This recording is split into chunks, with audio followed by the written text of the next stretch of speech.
Ayan, wow, grabe, good news na nga ba ito guys mga kalingap? Signal ni Kalingap Rab. Ito na nga ba kaya ang matagal nang pinakahihintay ni Papa Eds upang muling humarap sa kanyang bagong kalaos tandem? Ayan, grabe, diba? At ngayon nga po mas lalong umiingay ang usap-usapang Edo and Bridget love team. Totoo ba ang haka-haka ng mga netizen? O isa lamang po itong maling interpretasyon? So video ito guys mga kalingap ay isa-isahin po nating pag-usapan ang mga naging pahayag at mga iba't ibang reaksyon ng publiko. Kaya naman guys mga kalingap, bago po tayo magsimula, ayan, wag nyo pong kalimutang mag-subscribe, pa-like, share and comment na rin po dito sa ating munting channel. At syempre i-hit nyo na rin po yung ating notification bell para lagi po tayong updated sa lahat po ng mga bagong updates sa Kalingap. So isa-isahin na po natin at pag-usapan yung atin pong topic. At dito nga para sa akin guys mga Kalingap, alam naman po natin pagdating kay Kalingap Edo, nasa edad po ni Kalingap Edo sa ngayon na ayon po sa kanya gusto po niyang maging malaya. Na kumbaga guys mga Kalingap alam naman po natin yung mga pinagdaanan ni Kalingap Edo sa kanya pong mga nakaraang love team. Na kumbaga may mga binitawan po silang pangako sa isa't isa. Pero ano na nga ba yung nangyari sa ngayon? At syempre alam naman po natin guys mga Kalingap na talagang sumugal si Papa Eds, nagmahal, tumulong, umasa at syempre handang maghintay pa. Pero ano nga ba ang nangyari? At the end siya pa po yung pinaratangan ng masama, diba? At sa social media pa buong mundo ipinangalandakan na siya ay gumawa ng hindi maganda, diba? Bagamat wala naman po silang inilalabas na patunay, pruweba sa kanilang paratang kay Papa Eds. Ibig sabihin lang po nito guys mga Kalingap, yung paratang po nila para kay Papa Eds lumalabas lamang po na walang katotohanan, diba? Sino po kaya ngayon ang sumira sa mga pangako? Ayan, grabe, diba? Kaya naman panahon na para harapin naman po ni Kalingap Edo yung pinapangarap po niyang kalayaan. At syempre yung kalayaan pong hinahanap ni Papa Eds hindi naman po talaga napakahirap matagpuan. At sa edad po ni Papa Eds talaga naman pong walang problema, all goods, may pera, may negosyo, may pagkakakitaan, okay na okay po yan guys mga Kalingap, diba? Na kumbaga pwedeng-pwede po siyang lumaban anumang oras na may darating po para kay Papa Eds. Lalo na nga po kung ang darating tunay na mag-aalaga para kay Papa Eds wala naman pong problema, diba? Yung kagustuhan na magkakaroon ng mag-aalaga, magkakaroon ng anak, ng isang pamilya, dito pa lang guys mga Kalingap talagang willing na si Papa Eds. Na ayon nga po kay Kalingap Rab, ito nga po yung gusto niyang mangyari, na pagpukusan, harapin na ni Kalingap Edo yung mga bagay-bagay na magiging daan upang harapin na ni Kalingap Edo yung buhay may asawa. At syempre yung pagcha-charity. Pero ang malupit nga po nito guys mga Kalingap, ang hinihiyaw ng atin pong mga netizen, yung pong mga viewers na patuloy pong sumusubaybay para kay Papa Eds, yung pong magkaroon ng panibagong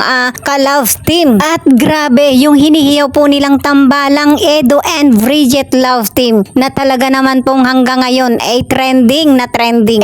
Alam naman po natin pagdating sa mga pakilig, ayan, grabe, talagang number one po dyan yung atin pong mga netizen, talagang kilig na kilig. Kahit tayo po guys mga Kalingap talagang excited na sa mga pakilig na kung sakali nga po matutuloy yung pagiging tambalan po ng Edo and Bridget, talaga naman pong excited na po tayo dyan, naaabangan po natin yan. At dito nga po guys mga Kalingap matcha-challenge po natin si Kalingap Edo at syempre si Kalingap Rab kung paano nga po natin masasaksihan yung pagiging trending na muli ng isang magiging ka-love team ni Kalingap Edo. Kasi nga diba guys mga Kalingap, matanong ko nga po kayo ba ay naniniwala na ang nagiging ka-love team nga po ni Papa Eds talagang nagiging trending? At syempre naniniwala rin ba kayo na ang nang iiwan na ka-love team ni Papa Eds talagang nauuwi sa pagkalaos? Ayan, grabe guys. So kung kayo po ay may sariling komento, ayan, i-comment nyo na po yan sa ating comment section. Na kung sakali nga pong matuloy ang tambalang Edo and Bridget love team, yan po guys mga Kalingap yung ating pakaabangan. Pero ano nga ba yung pinakahihintay ni Papa Eds para matuloy na nga po yung kanilang pagiging tambalan po nila ni Bridget? Ito na nga po guys mga Kalingap ang pinaka good news, ang pinakahihintay po ni Kalingap Edo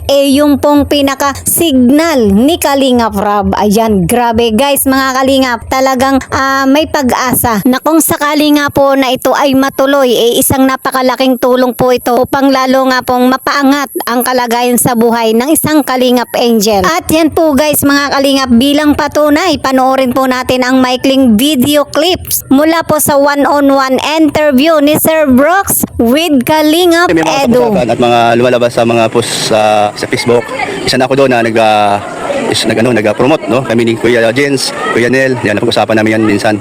At si Berador, tungkol dun sa panibagong ipapartner sa'yo love team, no? So, Sigurado na magado na. hindi pa naman sigurado, pero kinukuha lang yung pulso ng mga kinukuha lang yung pulso ng mga viewers baga. Ngayon, siyempre, ang pinaka-final dyan, siyempre sa pinsan mo, si Kalingap Rob, di ba? So ikaw lang naman, nag-antay ka lang naman. So kasi alam mo, marami ka natutulungan pagdating sa mga love team. At siyempre, unang-una po, kaya gusto magkaroon ng love team yung Kalingap Angel na iba, ipapartner sa'yo.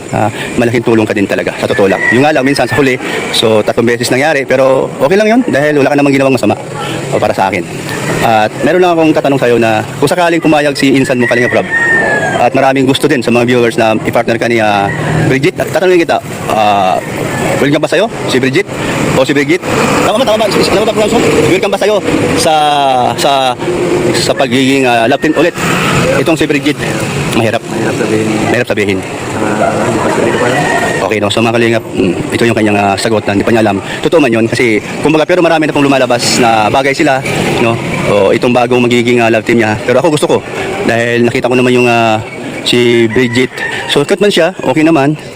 Siyempre iba-ibang iba-ibang ganda naman ang mga aura ng mga Kalingap Angels. Mga nangyaring nakaraan, itong mga ibang mga Kalingap Angels, may natutunan sila na hindi nila yun pwedeng gayahin kung ano ugali ng isa. O, kasi talagang lumalabas ang totoong ugali pagdating ng mga ilang buwan, ilang taon, marinig sa'yo. Naniwala ka doon? Depende yan sa tao. Okay, depende sa tao. Tama, depende sa tao, no? So, yung ganun magsalita si Papa Eds, napaka-gentleman. O, mahirap magsalita ka naman. Pero huwag kayong mag-alala, no? So, sa part ni Papa Eds ay wala problema, no? Na kay Kalingap Rob ang desisyon at sa mga gusto sa mga viewers na siya ay muling i-love team. Opo, no? So, yun. Yung po ang rinig kay Papa Eds. Bahala na si Kalingap Rob. Basta siya, nag-antay lang siya. Yun ang sabi niya sa akin kanina na hindi pa ako nakapag-vlog din. Kumpisa ngayon pa lang po. Pinagpaalam ko sa kanya kung pwede ko siyang kausapin. At pag-usapan namin ang panibagong love team na sana mangyari at matuloy para makatulong naman kay Kalingap Angels na si Bridget.